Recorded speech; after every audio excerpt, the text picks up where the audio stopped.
there is just complete amazement at what the Israelis have accomplished from a military and intelligence perspective. This is the stuff of a Hollywood script that gets rejected because it's too fanciful. It's a paperback thriller. Like, people in this country who are in this business are looking at what these Israelis have done just the last few weeks. Those in particular really, really resonated in three-letter agencies here in the United States, because the people who blew up our embassy, the people who kidnapped Bill Buckley and tortured and killed him, got what was coming to them.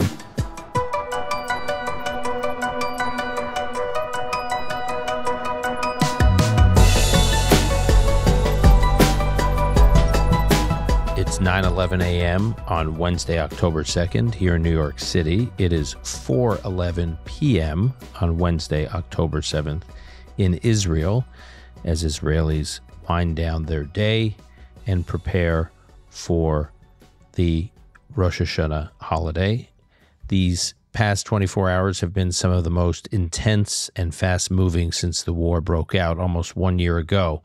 With us to help us better understand what's happening on the ground and from a 30,000-foot perspective are Nadav Eyal and from Yediiot Achronot, and Matt Levitt from the Washington Institute for Near East Policy. Matt, Nadav, thanks for coming back.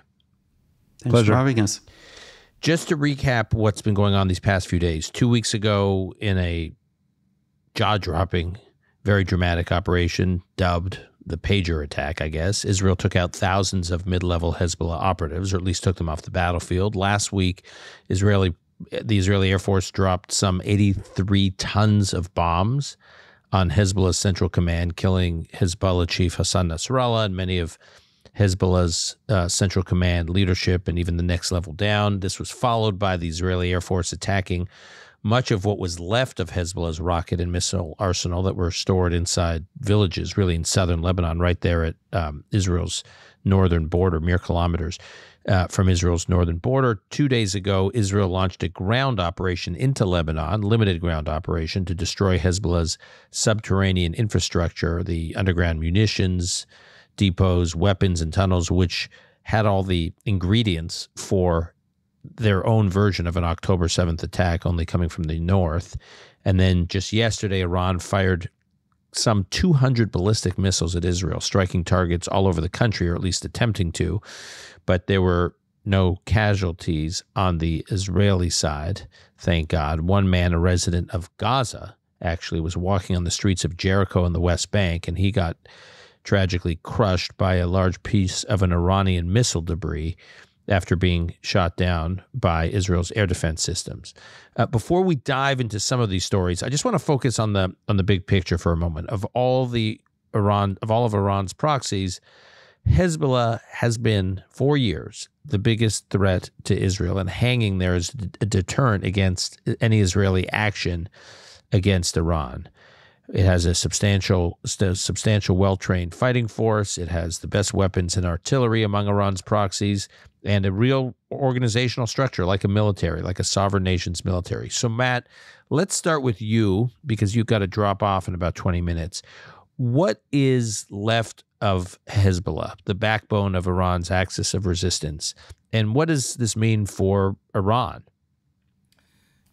Look, when you cut down to size a huge organization, you're still left with a lot. So this is unprecedented, what we've seen. And Hezbollah really is a fraction of itself, a shadow of its former self. I think that the Hezbollah that we knew 2 weeks ago does not exist, but it is still a formidable adversary. The New York Times is reporting now that Israeli and American authorities are assessing that the IDF destroyed as much as 50% of Hezbollah's rockets. That's massive. Let's even assume it's true, and maybe it's not, but let's assume it is.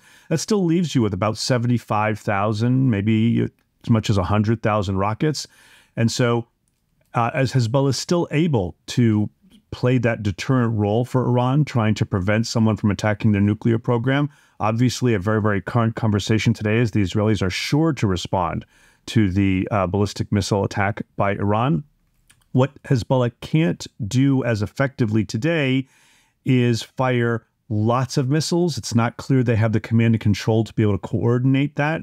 So they can do small one-off things. They can fire a few things here, a few things there. Their ability to fight a prolonged, full-scale war is also severely diminished. Their ability now to carry out a cross-border raid, an October 7th cross-border raid, is also not what it once was. Reportedly, when Ibrahim Akil, one of the other top commanders on the Jihad Council, was killed, he and other Radwan commanders, special forces commanders, were planning just such a raid. Well, that's what the Israeli ground maneuver into southern Lebanon is all about. And so in the moment, actually, one of my bigger fears is the potential for Hezbollah to want to do things abroad. Because as I look at the various Hezbollah command structures, basically all of which have been hit by assassinations, the one that hasn't is Unit 910, the Islamic Jihad Organization, Hezbollah's international terrorist arm. And if I were Hezbollah and I wanted to do something against Israel, and I can't fire thousands of rockets, or also won't because Iran wants that powder dry, and if I can't do a cross-border raid, then I tell my operatives abroad to do something. And we had a case here in the United States, Ali Karani, who was convicted on all counts. When the FBI asked him under what type of circumstances do you think you'd be asked to put in place the pre-operational surveillance that you've done, he said, I don't know, maybe if there was a war with Iran or if Nasrallah was killed. Well, here we are.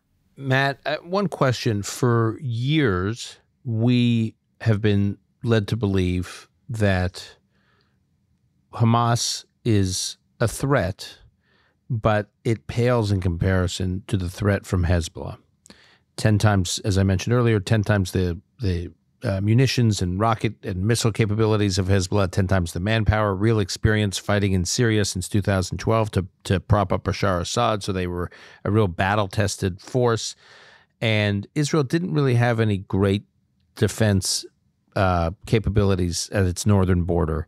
And so Hezbollah totally caught Israel off guard on October 7th. Israel has to deal with Hezbollah, but whatever Israel does with Hamas caught Israel off guard on October 7th. Israel had to deal with Hamas in Gaza, but whatever Israel had to contend with against Hamas in Gaza was just nothing, not on a whole other scale with regard to Hezbollah, because Hezbollah could do things that Hamas could never do, and Israel should rue the day that it finds itself in a live action situation with Hezbollah.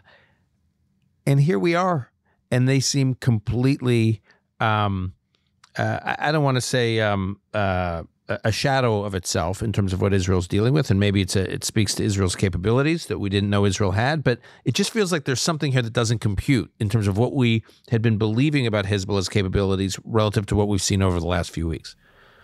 I don't think it's a question about Hezbollah's capabilities. I think it's an astounding statement on Israel's capabilities. I had a conversation with a very senior Israeli defense official just a few weeks ago, and this person said to me, look, we feel that we can deal with Hezbollah in stages in a way that won't involve a full-scale rocket attack against Israel and lead to full-scale war and significant casualties in Israel. And there was a lot of doubt in that group of people who were having that conversation. Well, that person clearly knew what they were talking about. Israel brought to the table extremely unique capabilities, and in a very, very short period of time. This is Entebbe-style surprise, decimated Hezbollah. Hezbollah still could fire 2,000 missiles a day if it wanted to. It's more difficult because the command and control is lost, and because a significant number of the rockets have been hit. We don't know how many of the launchers have been destroyed, but there still is a very significant threat. And as we're seeing now in terms of the Israeli ground maneuver in southern Lebanon, there's an additional concern about Hezbollah's ability to carry out ambushes and engage Israeli forces on the ground because they know the terrain. They're very, very skilled and capable in that kind of combat.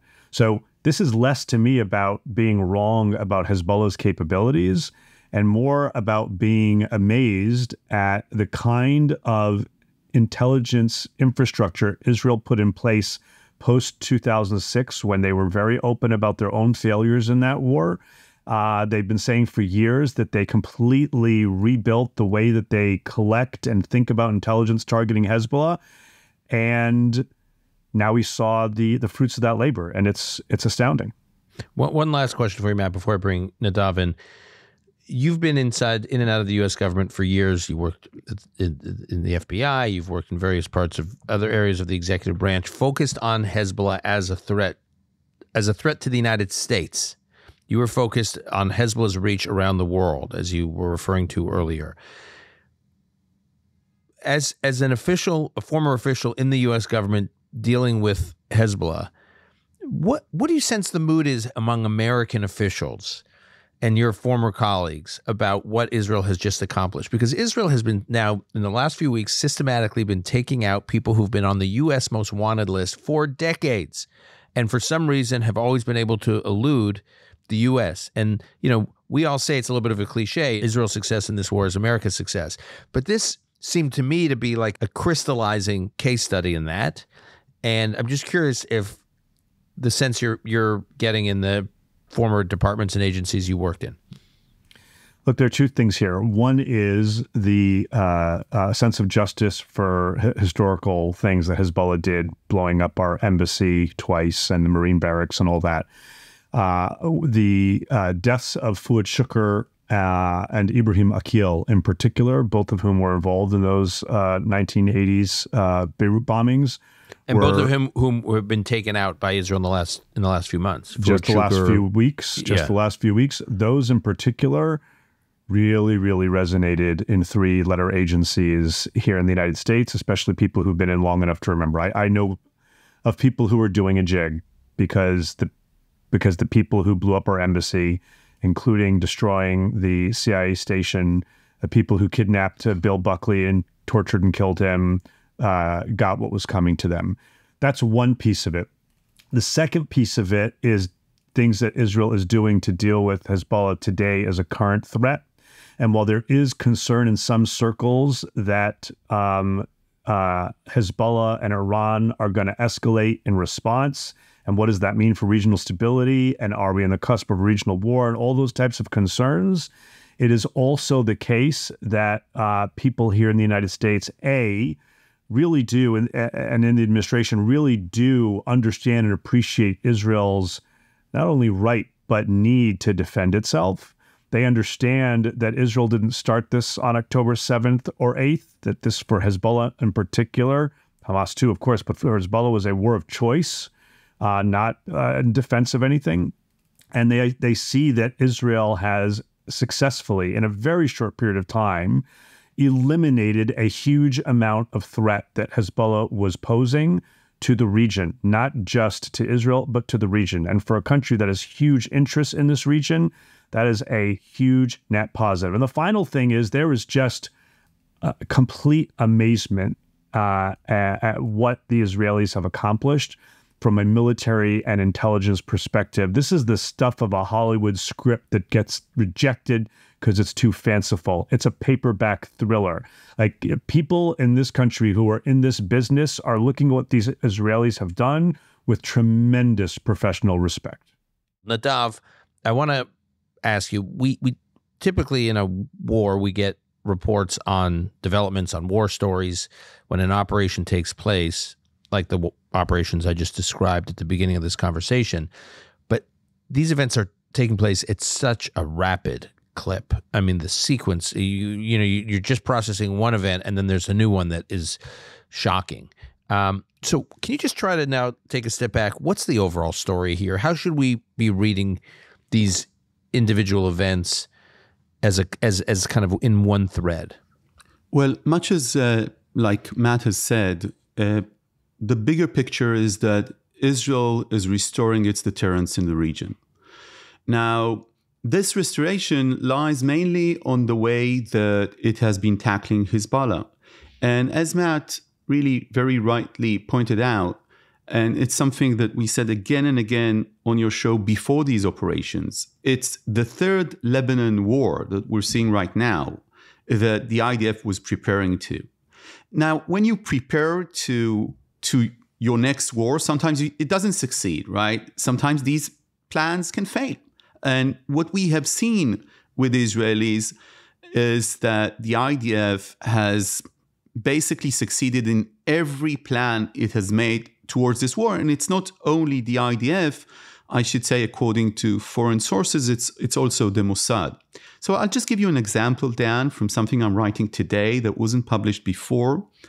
So part of the plan on October 11, when the Israeli cabinet decided not to have a full-fledged preemptive strike against Hezbollah, as the military brass in Israel and Yoav Gallant suggested, this is right at the beginning of the war, 3 days after Hezbollah opened fire against Israel. So part of the plan was as such. The IDF would give the impression of a ground maneuver in Lebanon. The fighters of Hezbollah will, go to their stockpiles and have their army-made clothes and put on their tactical radios. And then, according to the ability that was attributed to Israel, I'm very careful with my words now, in the operation 2 weeks ago, thousands of these radios would have been detonated at once. And because these are fighters, this is not in Beirut, the explosives there were meant to kill them. And the idea there was to destroy a large portion, if not most, of the Radwan force in less than an hour in a synchronized explosive manner. So they couldn't do this after the pager operation. The pager operation, and we talked about this on your show, was very time sensitive for various reasons. They needed to go through with that operation. And because of that, the tactical radio element that was supposed to be the major element is not seen today as the major element anymore, because after the pager operation, Hezbollah was much more careful in tackling electronics. You had, I think we talked about these characters and sketches of Nasrallah doesn't want to light up electricity anymore. So they were very careful from that point onwards. So, and this, basically exploding the entire Radwan force at once was supposed to happen together with taking out Nasrallah. And one could only imagine what would have happened, Dan, if Israel would have gone through that plan on October 11 and where we were at today. Israel, and that's the bigger picture, did not... If Israel had gone through the plan? Yes. If they would have actually done it on October 11. And there are downsides to that. So I don't want to sugarcoat it or to be simplistic about this, but there are many downsides. For instance, launching capabilities of Hezbollah, maybe launching capabilities of Iran, not having the US aboard, many other elements, right? So maybe this was the right time to do so. But the point is this: Israel did not restore its deterrence through its war against Hamas in Gaza, in the region. Why? Because the region was looking at Hamas, and people were saying to me, and I'm talking about my Arab sources, not my Israeli sources. They were saying, look, Hamas, we didn't expect them to do that to you in the first place. So the fact that you occupied Gaza, destroyed the majority of Gaza, took out most of the regiments is something that we expected you to do. And we actually also expected you to kill Yahya Sinwar much earlier. Sometimes it's being compared to killing Osama bin Laden. It's not the same. Gaza is a specified place. It's a small place. It's under the full control. This is not Afghanistan and Pakistan, right? Even in the sizes that we're talking about. On the other hand, Israel is not United States. So people in the region didn't look at Gaza and say, you know what, the Israelis know what they're doing.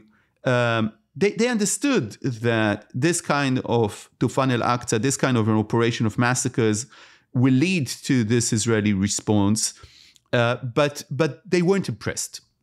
And the Americans weren't too impressed too, although if you talk with military experts and people who actually understand what it's about, like Matt, you do see that they understood how urban warfare is difficult and what the Israelis were trying to do. The Hezbollah operations by the IDF, that's a completely different story. This is the moment that the tide has shifted in the region, and people began understanding that the Israelis know what they're doing and that they have the upper hand. Now, it really didn't begin with Fuad Shukr being taken down on July 30. That's the beginning of the Hezbollah operations by the IDF. I think it began in April.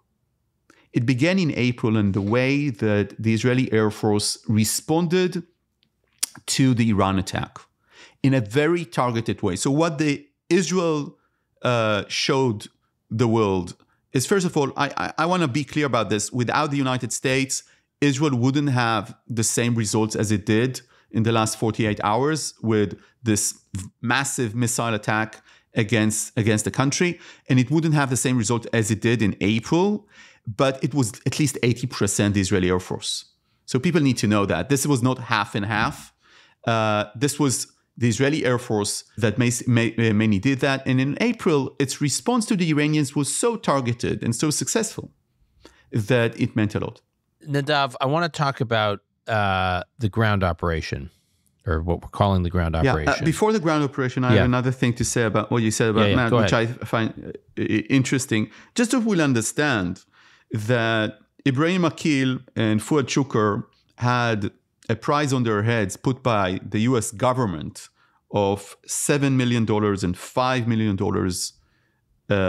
And just in the last 24 hours, Israel assassinated in the Dahya in Beirut, Muhammad Jaffa Qasir, whose nickname is Hajj Fadi. He's the commander of the 400 unit of Hezbollah, and he's responsible for transferring weapons between Iran and Hezbollah. And he had a prize on his head of $10 million.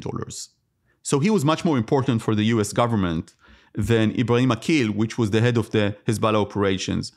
And this is not even, reported, right? And the reason it's not reported is because it's a daily thing. And on the other hand, Dan, I want to warn us against being euphoric. And we saw that, in the last 24 hours in Israel, which have been extremely difficult. Israel has been attacked. And this was a substantial attack by Iran. The IDF spokesperson is saying that Israeli army bases have been hit, that no material ability of the Israelis has been hit. Israeli Air Force is in full capacity in operation. Nobody died. Nobody, as far as we know, got injured. But he is saying that there was damage to Israeli army bases. There are videos online. This was a substantial ballistic attack against Israel, and Israel obviously did not take all of these missiles down. And Iran and Hezbollah has much to go. Then at the same time, when Israel is fighting this war in the skies, at the same time, exactly, we see the challenges of the ground with the terror attack in Jaffa, in Tel Aviv. We will get to the Iranian attack, and then we'll obviously get to the Jaffa attack. I just want to talk about the ground invasion, which we've been hearing so much about, but we don't see much of it. So, and you told me offline that this is typical for the IDF in terms of how it's fighting, certainly how it's been fighting in Gaza, that we don't see that much. We don't know that much. That's intentional. What can you tell us about the ground operation and what these ground operations have revealed, like what the IDF, I guess, has just revealed in terms of what's been secretly in the works over the past few months? So first of all, if our listeners want to go on the IDF spokesman website, they can see, I think there, the videos, the amazing videos of what the IDF has been doing, not during these ground operations, but in the last 11 months. IDF special units and commander units have been penetrating sovereign Lebanese territory, and they've been bringing home a lot of intelligence, attacking fortifications of Hezbollah, again, beyond the Israeli line, very secret operations of these units. And one of the things that they've been bringing home is just an amazing amount of ammunitions and missiles. And you can see this.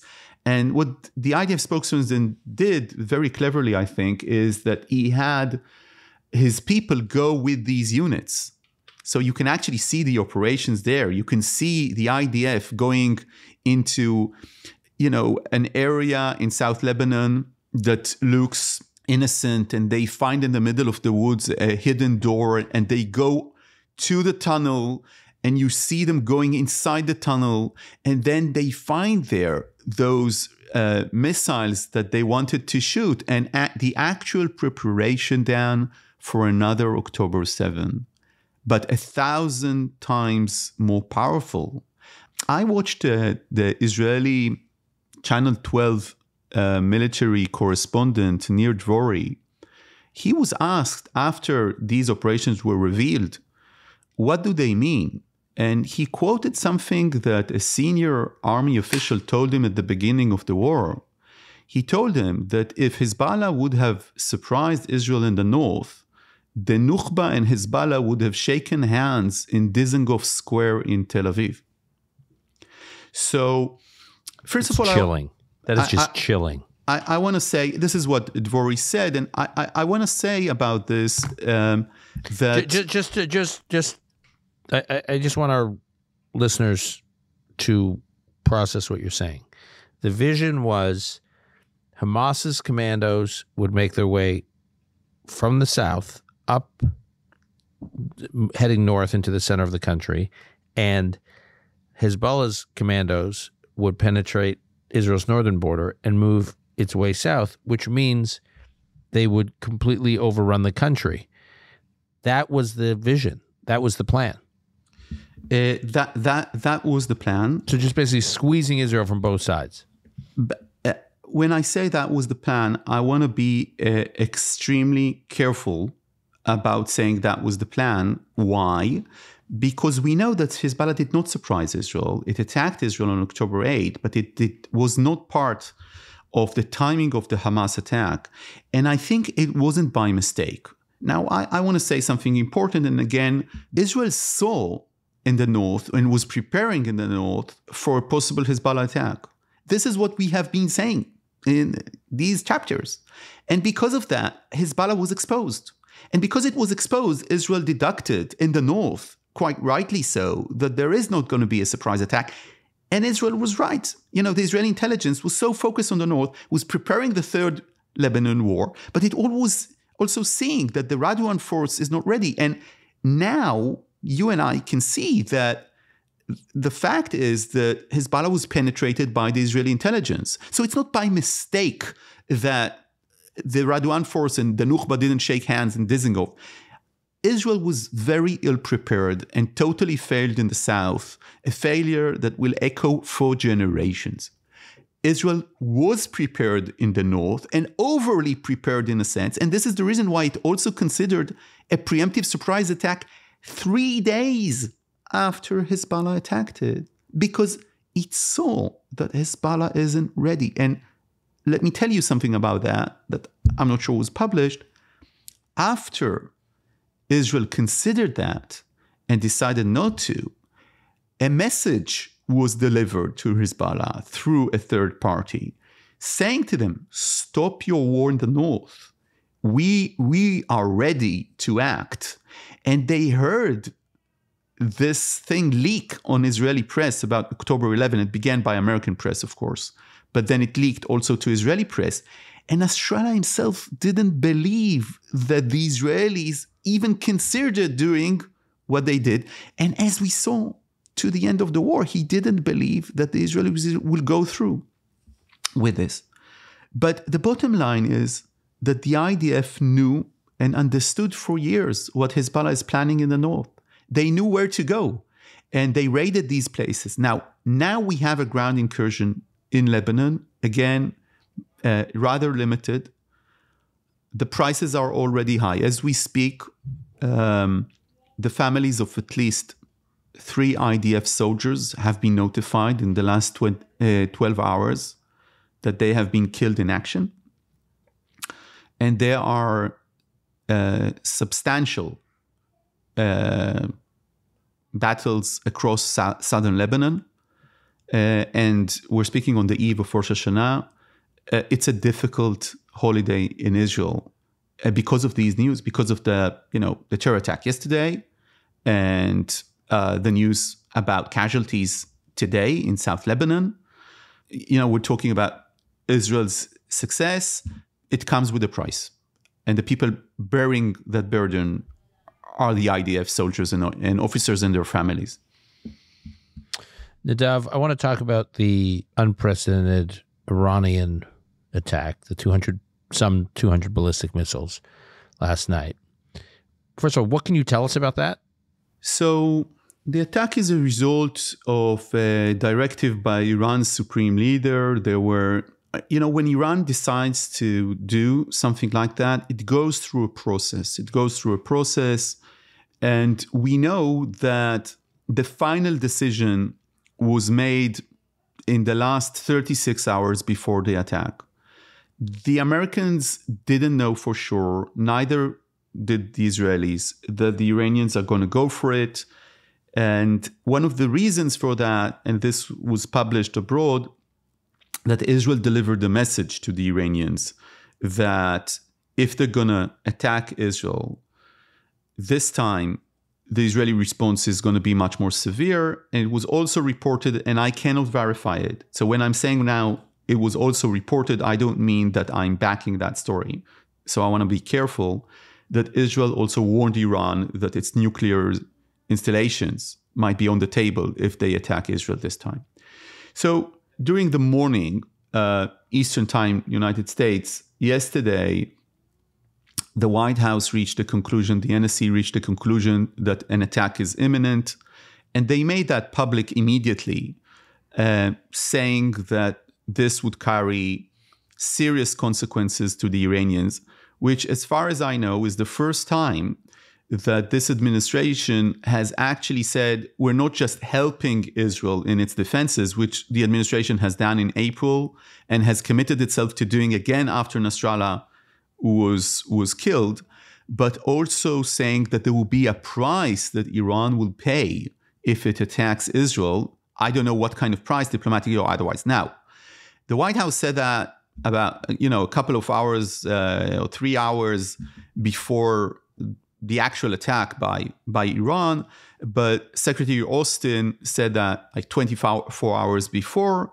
I wrote on Twitter, and I stand by this, that the White House could have been much more aggressive as to the Iranians if they... Okay, I want to take a moment on this. Hold on, Nadav. This is important for our listeners to understand the sausage making, how the conversations that we have behind the scenes, how they filter into this conversation. I will say, for the first time, I think, since you and I have been having these conversations over the past year, you have been more critical of the U.S. administration than I have.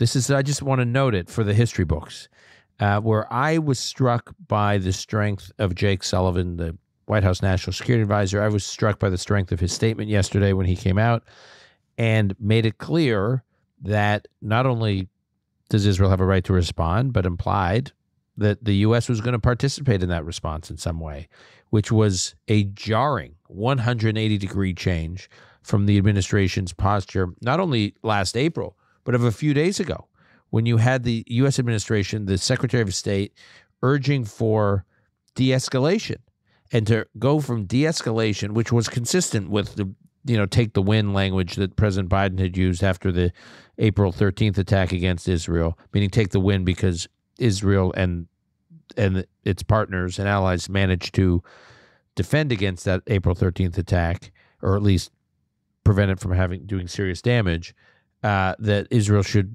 stand down, doesn't need to respond. And that had been the tone. All emphasis was always on de-escalation, de-escalation, de-escalation, never on reprisals. And suddenly, Israel makes clear there's going to be a reprisal based on what happened yesterday. And B, the U.S. makes it clear that it's going to be involved. So I was praising the administration, and you were saying not so fast.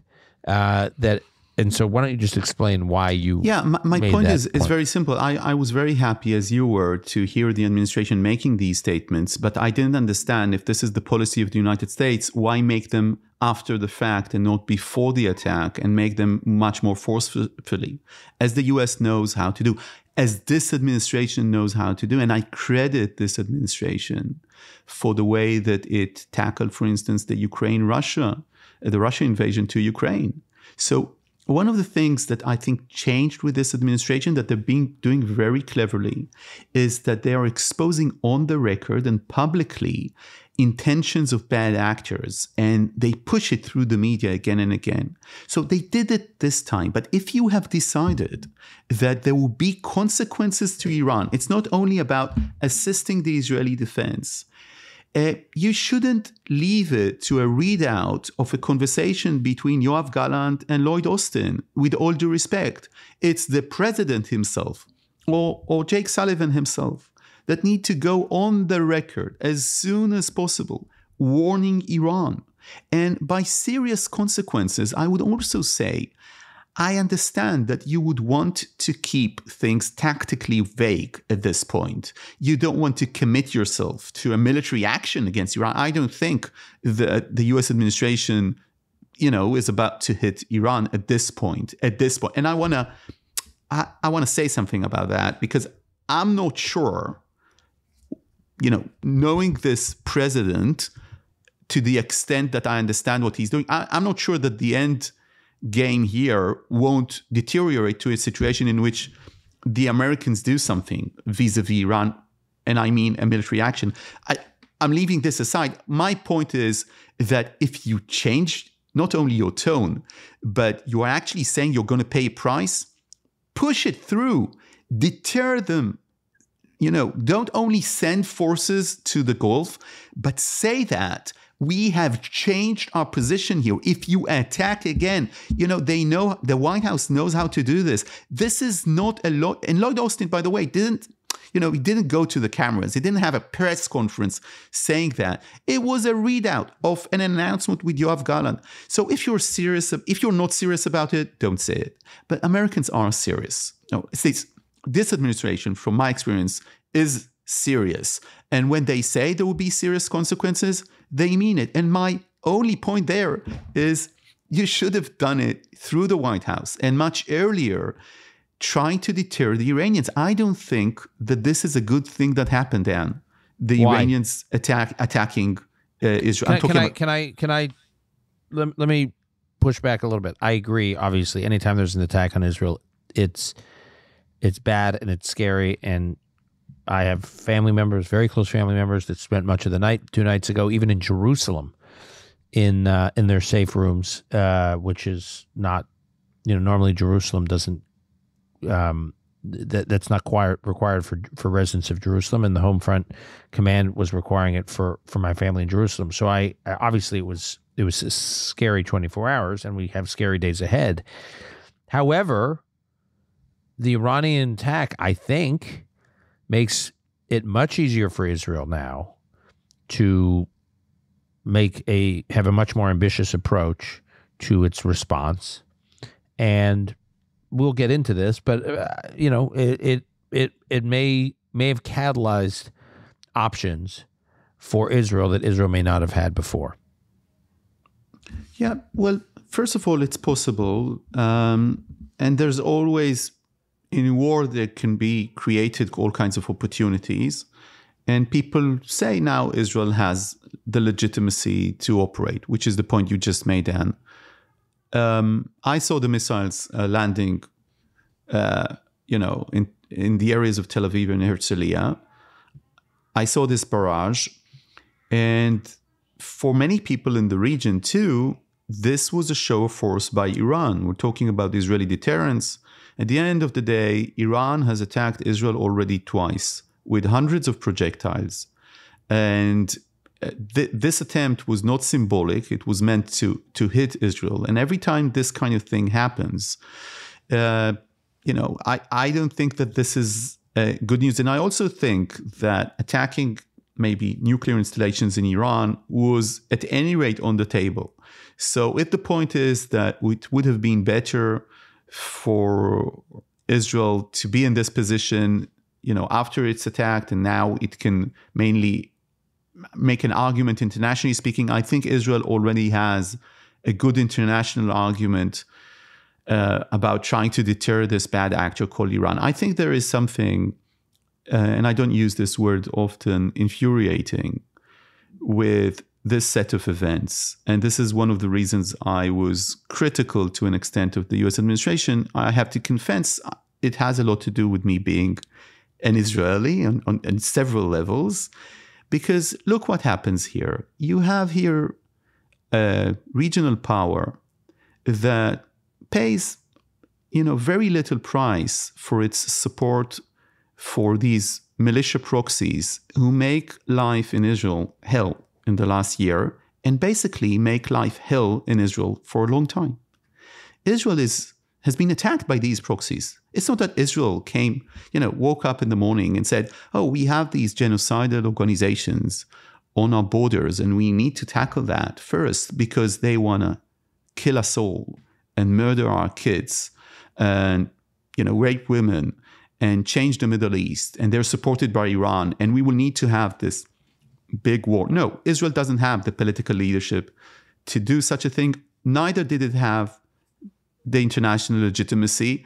And to be frank, even the US administration wouldn't probably have supported Israel if it would have just invaded Gaza, saying, we need to take down Hamas because it's very dangerous, or invaded Lebanon because we need to take down Hezbollah because they are very dangerous. Now, these proxies have attacked Israel.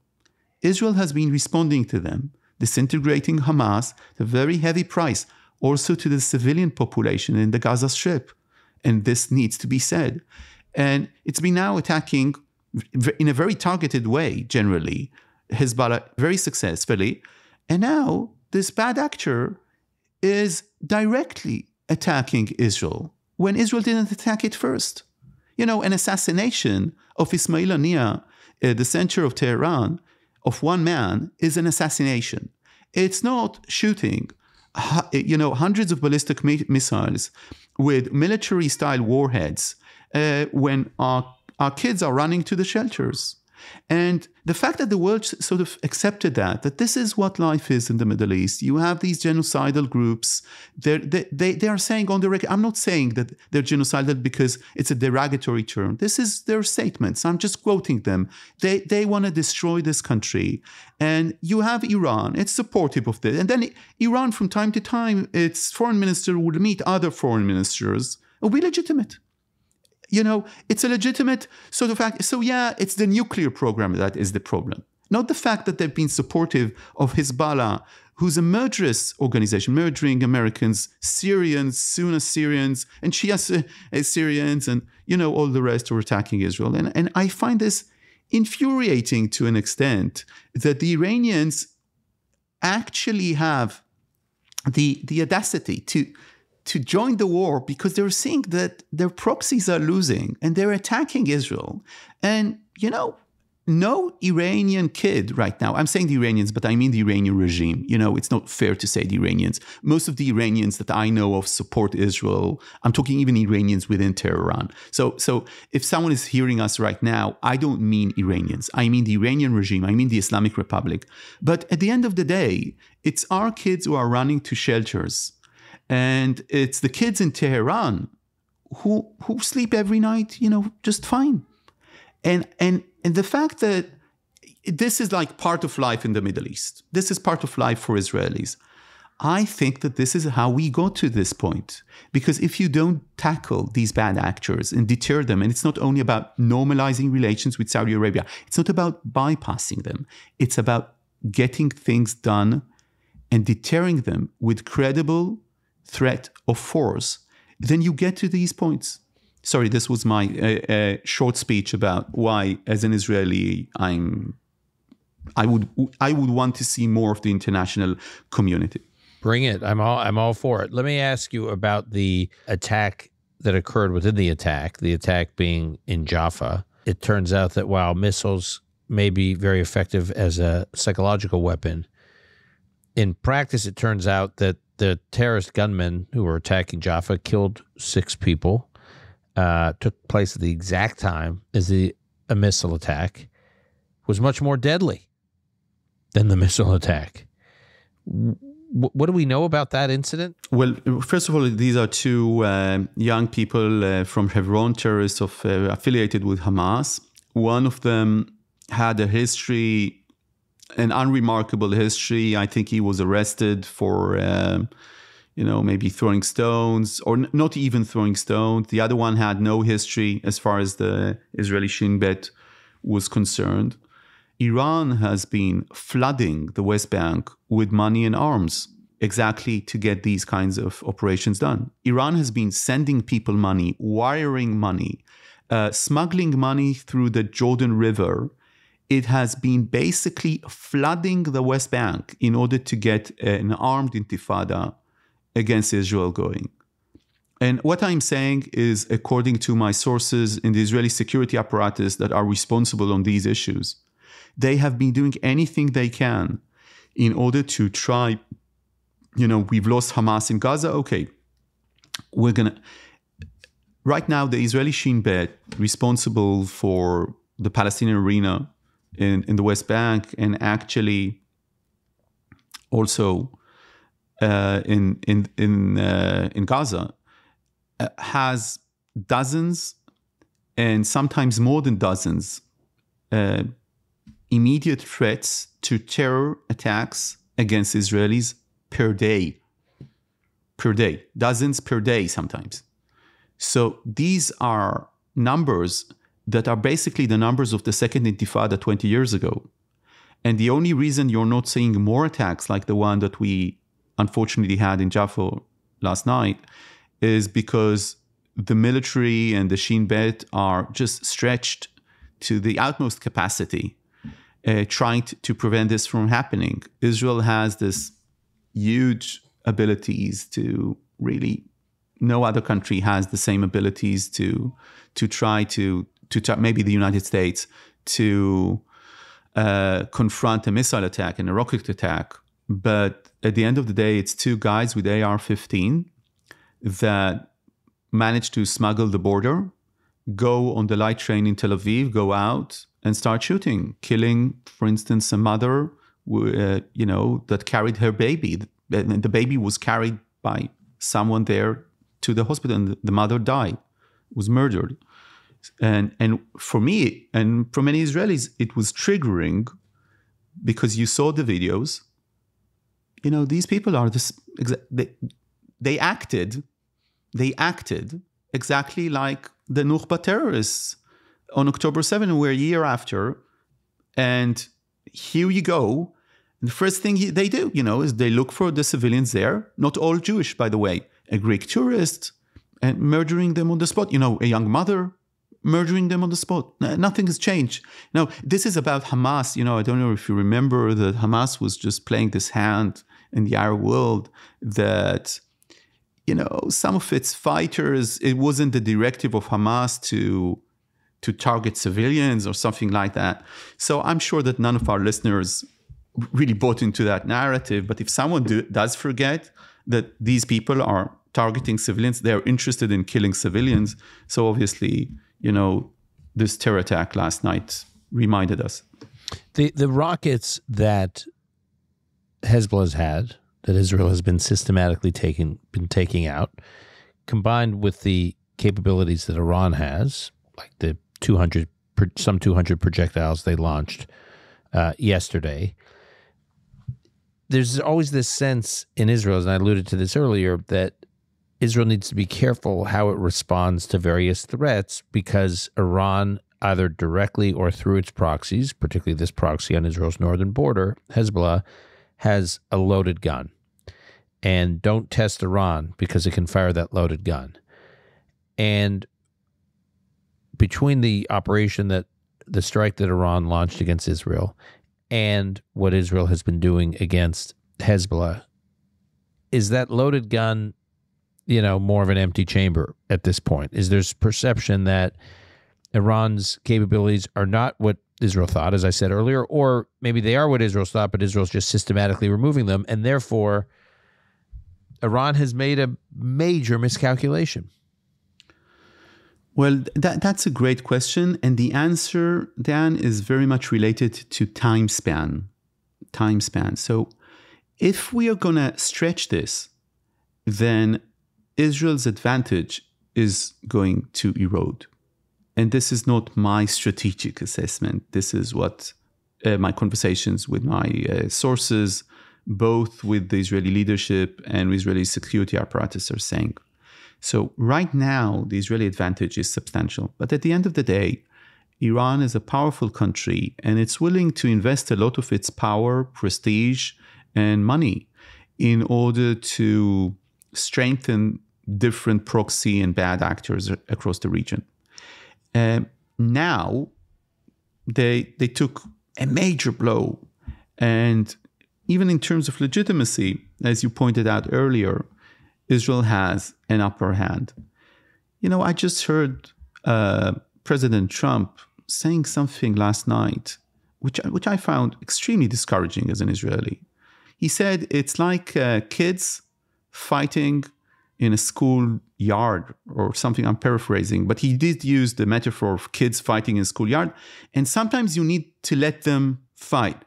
So, I was critical about the US administration earlier saying the right thing, but not saying it at the right time. But this is definitely not the right thing.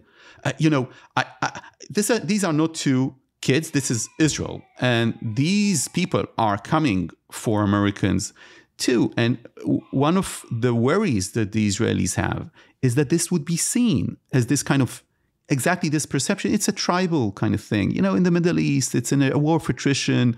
Who cares? It's not part of the news cycle. And then Israel will be left to its own devices. And that could be, terrible for the region and for Israel. Because at the end of the day, David Ben-Gurion, the founder of Israel, knew what he was talking about when he directed in the defense doctrine of the country that wars would be short and decisive. What Ben-Gurion meant is pay a heavy price to have the war very and extremely short, or you will pay a bigger price in a longer war because you do not have the strategic depth. Neither do you have the strategic ability to sustain a long war. This is something, we need to remind ourselves as Israelis. We're fighting this for a year. Israel is a small country. It's a very globalized economy. You know that as the startup nation person, writer. So, Israelis don't remember what it means to be euphoric after 1967. Now is a golden opportunity. Everybody agrees against Iran, against Hezbollah, but it's not going to sustain itself for long. In terms of Iran and Israel's response to Iran, how vulnerable is Iran to an Israeli attack, and what could that attack look like? It's extremely vulnerable to an Israeli attack. I'll just mention a fact. Israel responded against Iran after Iran shot its hundreds of projectiles in April, right? That response took out, according to foreign sources, a specific radar station of the Iranian air defenses not far from an Iranian nuclear institution. That means that whatever took it down didn't worry too much about that aircraft being taken down by the Iranians. So Iran is very susceptible to an Israeli attack, and there are many, many possible targets. The oil installations of the Revolutionary Guard is basically Iran's army, so that's a legitimate target. Israel can be more ambitious.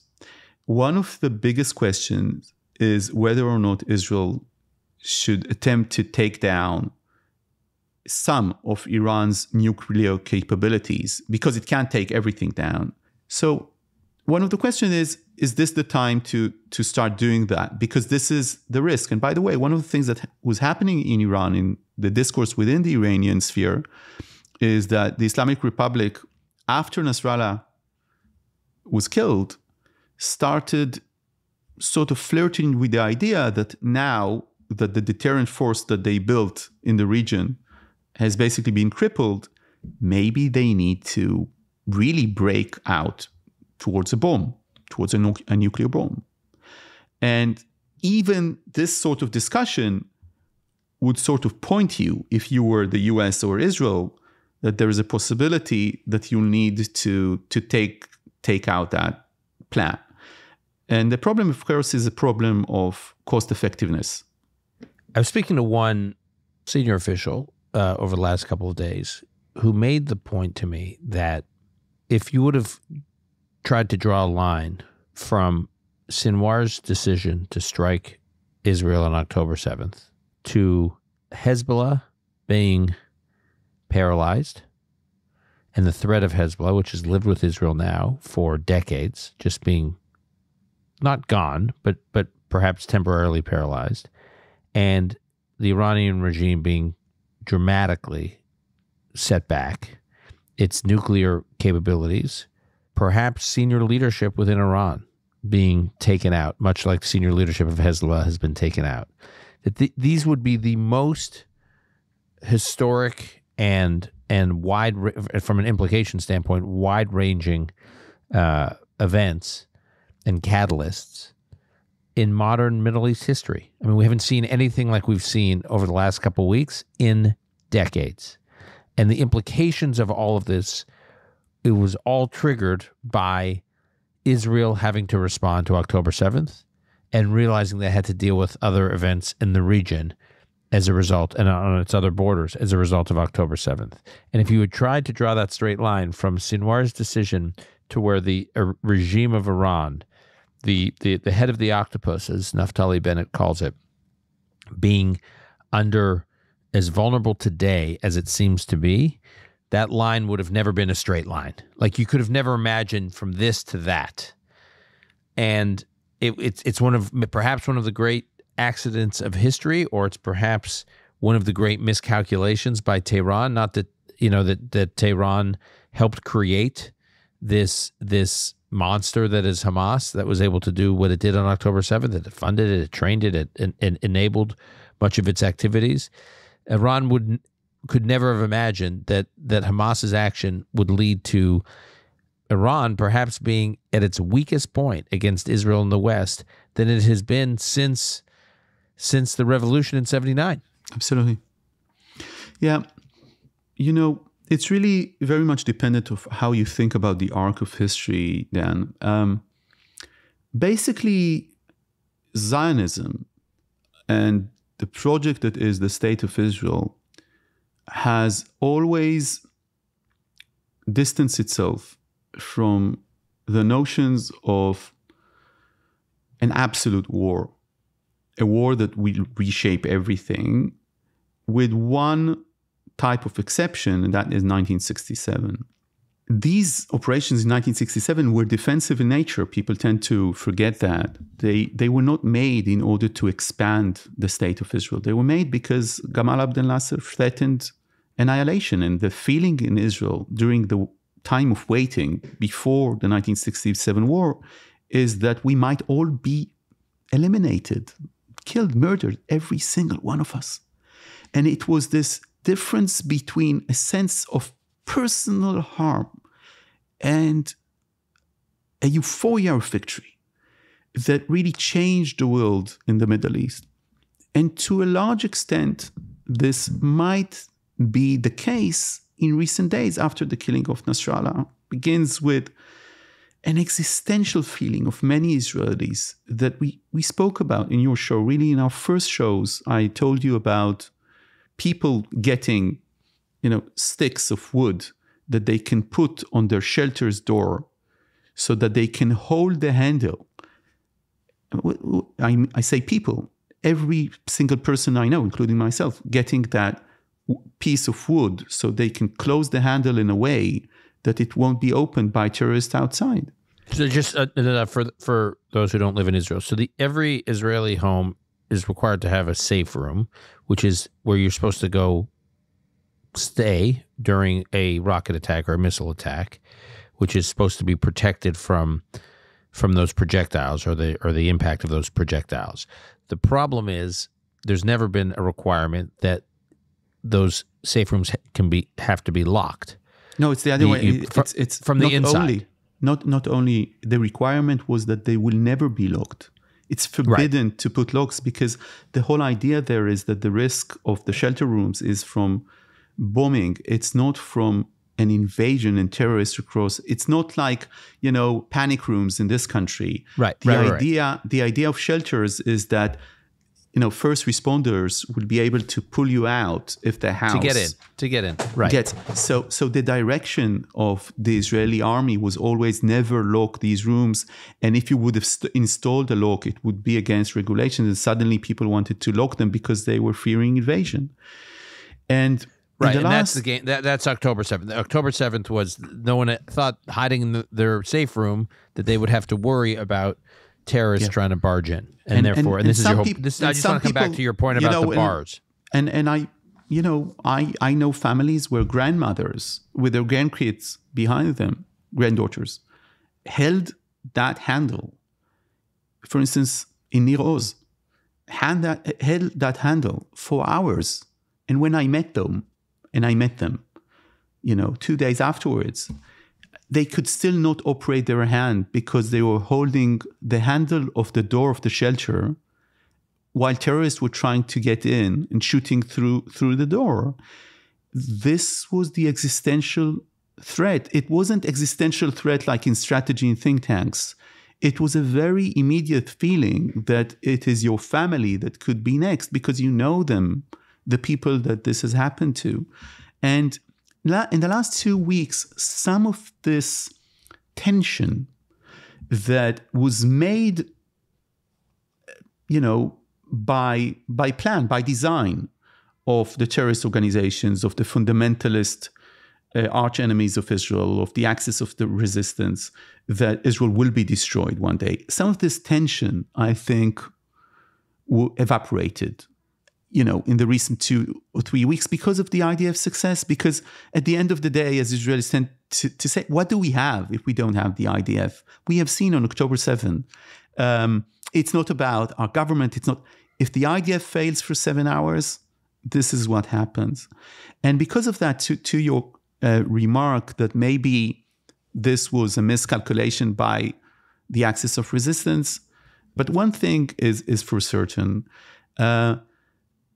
The people who planned this, Sinwar and his folks, and to a lesser extent, Iran and the rest, because this thing wasn't timed with them, they didn't want to be in the place that they are at right now. Right? They didn't want to be in a place in which Israel is considering to attack Iran. It's legitimately, internationally, it's legitimate. The US might join in. The US is considering punitive measures against Iran. Hezbollah's leadership is destroyed.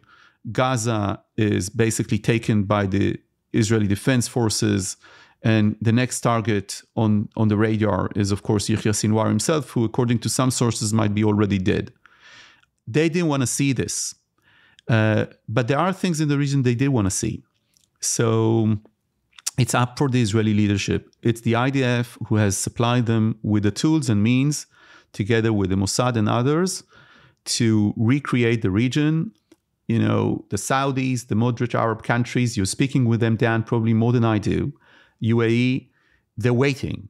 They're waiting for this change to be manifested, also in diplomacy, also in policy, but they're impressed.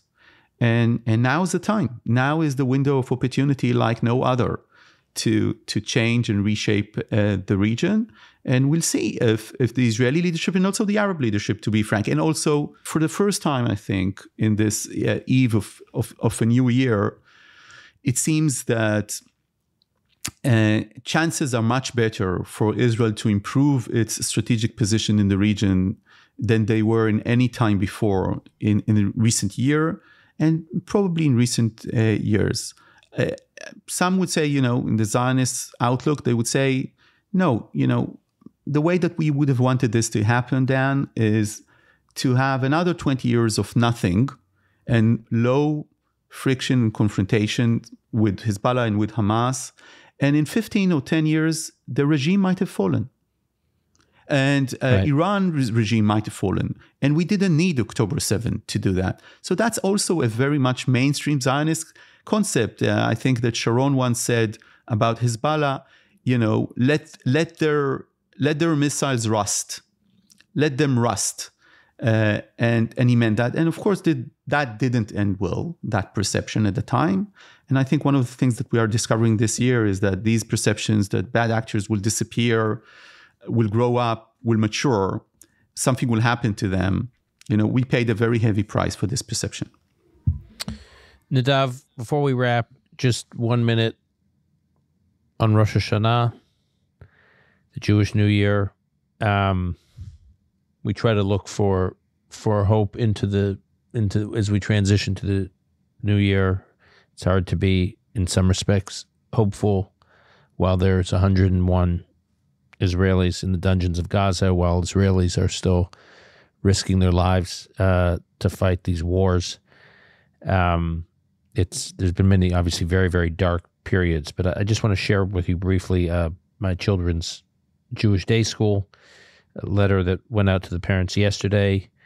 I'm going to read from it. This afternoon, right before Mincha, we gathered for a short assembly where we shared some information, I'm quoting here, about the Iranian attack, and also encouraged everyone to reach out to their family and friends in Israel. We gathered as a full high school community to center our hearts towards our brothers and sisters in Israel. We then recited a chapter of Psalms and the traditional prayer for Israel's welfare. We ended our assembly singing Hatikva. Today and every day, our hearts are with Israel. We pray for the safety of Israel's soldiers and the safety of all of Israel's inhabitants. We hope and pray that the days ahead and the year ahead bring peace and security to Israel and to the entire region. May you and all your families and your loved ones be inscribed in the Book of Life, Shana Tova, which is the Hebrew for wishing one a happy new year. And I was just reminded as I was reading this, there's the sense of Jewish peoplehood, the sense of the diaspora's connection to Israel, but also Israel's connection to the diaspora. And it's that latter point that I've wondered a lot about long before October 7th, is how much Israelis think of themselves as part of a broader Jewish peoplehood. And I'm just, one thing that I've observed since October 7th is the sense that Israelis have this connection to the Jewish people around the world and that they are not alone is extremely important to be reminded of. Obviously, on this day, as we enter into this new year, may it endure that sense of connection and the strength of Jewish peoplehood. And I just wanted to acknowledge that and wish you Shana Tova. Thank you. And I want to say something about that because I've been, mainly because I've been on this show during this last year. So I've been talking a lot with Americans, mostly people from the Jewish community in this country. And I want to say something that Israelis don't say as often as they should. And that is thank you to these people who are, at the end of the day, very much involved emotionally, very much invested with the future of Israel, even if they don't live in Israel. So I know that this is sometimes taken for granted. And if I would say that to my American friends, they'll say, obviously, right? This is what we expect. I don't think it's obvious. I'm not taking it for granted as an Israeli. And I want to say something that I sometimes say, when I speak with these groups, I say, if there is a time that Israel needs help, if there is a time that you will remember for yourself that you were there to its side when it was difficult, this is the time. Because this is such a test to the Israeli society, to the Jewish diaspora, and to the Jewish people. And as we are speaking, the IDF spokesperson is announcing that overall 8 IDF soldiers have been killed in action in southern Lebanon in operations against Hezbollah during the night. May their memory be a blessing, Nadav, thinking about all of them and their families and all of us here and in Israel. Shana Tova. Shana Tova.